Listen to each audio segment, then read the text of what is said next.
Cinema விட்டு ஏன் போறீங்க அப்படின்ட்டு நிறைய பேர் கேக்குறாங்க.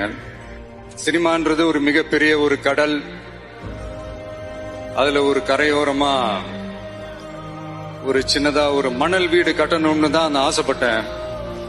பட் அதே ஒரு மாளிகையா மாத்தி தந்தது நீங்க எல்லாரும் தான். அது மட்டும் இல்ல, நான் சினிமாக்கு வரும்போது இது எல்லாருக்குமே தெரிஞ்ச விஷயம் தான். இந்த பழைய கதை தான்.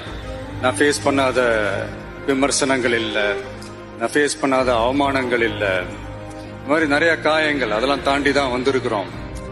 அந்த மாதிரி நேரத்துலலாம் டே ஒன்ல இருந்து என் கூடவே நின்னது என்னோட ரசிகர்கள் தான். ஒரு நாள் 2 நாள் இல்லைங்க, கிட்டத்தட்ட ஒரு 30-33 வருஷத்துக்கு மேல என் கூடவே நின்றுக்கிறாங்க. அதனாலதான் நான் என்ன டிசைட் பண்ணேன்னா, அடுத்த 30-33 வருஷத்துக்கு அவங்களோட நான் நிக்கிறோம்னு முடிவு பண்ணிட்டேன். எனக்குன்னு ஒண்ணுனா வந்து தியேட்டர்ல நிக்கிறாங்க, நாளைக்கு அவங்களுக்குன்னு ஒண்ணுனா அவங்க வீட்டுல போய் நிக்கணும்னு நான் முடிவு பண்ணிட்டேன். எனக்காக எல்லாத்தையும் விட்டு கொடுத்த என்னுடைய ரசிகர்களுக்காக நான் சினிமாவையே விட்டு கொடுக்கிறேன். இந்த விஜய் சும்மா நன்றின்னு சொல்லிட்டு போறவன் கிடையாது, நன்றி கடனை தீர்த்துட்டு தான் போவான். Download ShareChat.